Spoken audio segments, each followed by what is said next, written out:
lot of the stuff behind the scenes. So, you know, all of the bookkeeping that's required, you know, registering the business, that getting the trademarks, all of the things that maybe aren't so in the forefront. But once you learn those skills, you can really apply it to any business.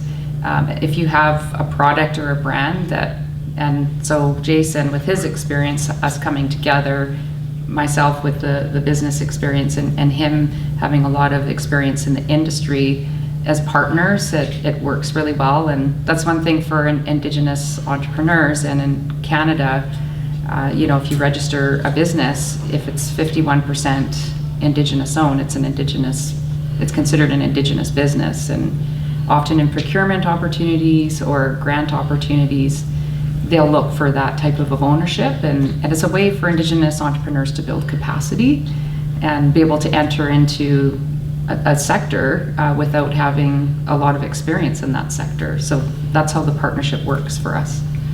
I've been involved in skateboarding for almost 30 plus years.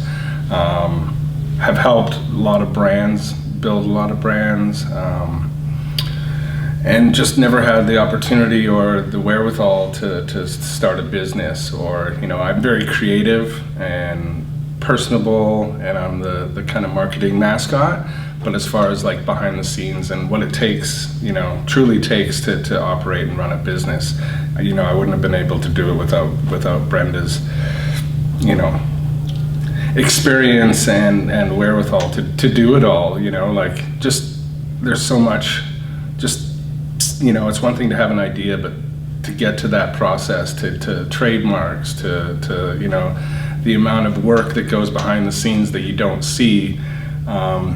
I see a lot of brands starting up and they don't last very long just because they don't realize it's not just about having a cool product. There's so much other business aspect behind the scene that is crucial and integral to making a business successful and profitable. So the fact that we're an Indigenous-owned brand, there's lots of brands across the country and internationally, and we've tried to support Indigenous artists with our board. So not only are they professional quality that you can skateboard on them, but, you know, they're also beautiful pieces of art that could be hung on the wall. And so we've had a lot of art collectors that have purchased our boards for that purpose. And the artist that we recently collaborated with, you know, his paintings are amazing and quite expensive. So not everyone can afford that price point. So we received a lot of interest from some of his supporters that were happy to be able to purchase and have a piece of his art in a price range that they could afford. You know, just having that social side. So we sponsor this young kid that he's, you know, really dedicated to skateboarding, and, you know, a lot of skateboarders that want to go pro are looking for skateboard companies to sponsor them. But we tried to find an Indigenous youth that was, you know, just not just about their commitment to skateboarding, but, you know, how they are as a person. And, you know, in my nation, we're taught to live by 7 laws, and that's health, happiness, humbleness, generations, generosity, forgiveness, and understanding. And we try to bring those principles to the business. And so we, again, when we were looking to sponsor someone, wanted to find a youth that embodied those 7 principles and to support them. And so he's doing quite well, and Jason, through a lot of his connections, has been able to mentor him and introduce him to other pro skateboarders. And, you know, our dream would be to see an Indigenous skateboarder in the Olympics at some point. You know, there's a you know, business, setting up a new business, it takes time, a lot of time. Like, don't underestimate how much time it takes. And so, you know, with commitments at home with family, yeah, it's a lot of work. You know, you have to dedicate time for doing your bookkeeping.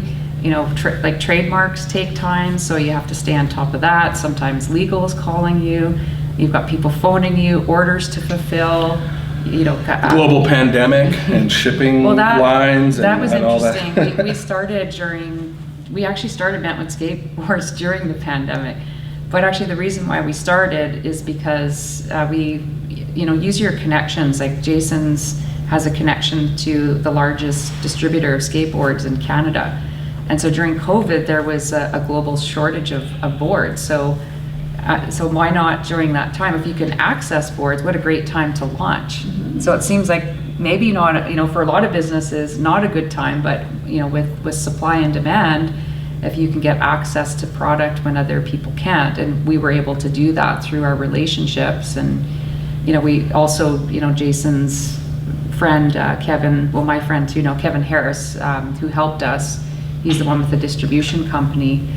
He was Canada's first pro skateboarder, part of the Bones Brigade. Still holds world records. Yeah. And so reaching out to your network and knowing who your supporters are, I think is really important. And Kevin is not Indigenous, but very committed to putting reconciliation into action, and he continues to support the brand. We have given him a T-shirt like Jason has, and we have a hat as well. And we often see him out at events, and he's wearing our brand. And so those allies become really important as you're launching your business. The initial, I would say, first 5 years especially, like you really have to dedicate some time. And as Jason said, you're going to find there's times when you want to quit. But if you keep going and just get over that hump, then eventually things fall into place. But a lot of work needs to be done in the initial years of a business, for sure. I think like in those strategic partnerships, right? It's like if you never discount someone's like the opportunity that others can give, especially even family members, and also educating yourself on just skateboarding. If that's what whatever you choose to do, it's like, okay, we'll go to those stores, see what, like do a little market research. Stuff that doesn't cost anything that you can constantly keep doing. So when you do decide to venture into the business, it's like you thought it out, and it's not just like a whim, because I see a lot of people that start brands because they got a great design, and then all of a sudden they're like, whoa, this isn't just that easy. It's like you need more than that, right? So I think it's understanding the market, and having partners that kind of can help build the brand, and or go to school. Yeah, well, I was just going to say educate go to yourself, school, right? and learn about business. Like it's one thing to have an idea and a concept, but all the things that I just talked about in terms of setting up, you can go to school and you can learn those tools on how to, and then through school you also build a network of like-minded people that can support you. One last thing is like technology, social media. Do you have a hero? Is there someone you respect and look up to? Send them a message. Like, you know what I mean? Like we're living in this world where you actually can whether they respond or not, the fact that you try, right? Like you never know, you could get that reply from someone that could totally change your life. So it's like never, always stay on your hustle, always like be grinding and take an opportunity, take that shot. Sometimes you never know, elevator pitches, like sitting there, like all of a sudden, whoa, I'm here with a person that could change my life, and I'm ready for it because I prepared, and I'm like, having your spiel, getting everything, your sales pitch is critical and crucial, as well as who you are, but like being able to sit there and you have potential investors or someone that's interested, it's like get your stuff dialed. And it hasn't been all smooth sailing for us. There are folks that will have criticized that, because, Jason's not Indigenous, but I'm Indigenous, but I don't skateboard. So you get these kinds of objections. You don't look Indigenous either, right? I don't look as Indigenous as well. So, and again, just I try to be guided by the 7 laws and recognize that, sometimes in business, and if you're doing something that's exciting, you're going to have people that are going to be jealous and are going to try and cut you down. And there's been other people entering the field in the skateboarding field that did see us as a threat to their business, and so you have to ignore that negative chatter and just stick to your business plan, do what you're intending to do. Know that like I know I do the best to follow the 7 laws, and trying to do the right thing, and you have to ignore that chatter. It's hard at times, like it's hurtful, but I do try and surround myself with folks that uplift and support us, that are part of that movement of trying to, you know, move our people forward in a positive way, and trying to leave a legacy for future generations to open doors.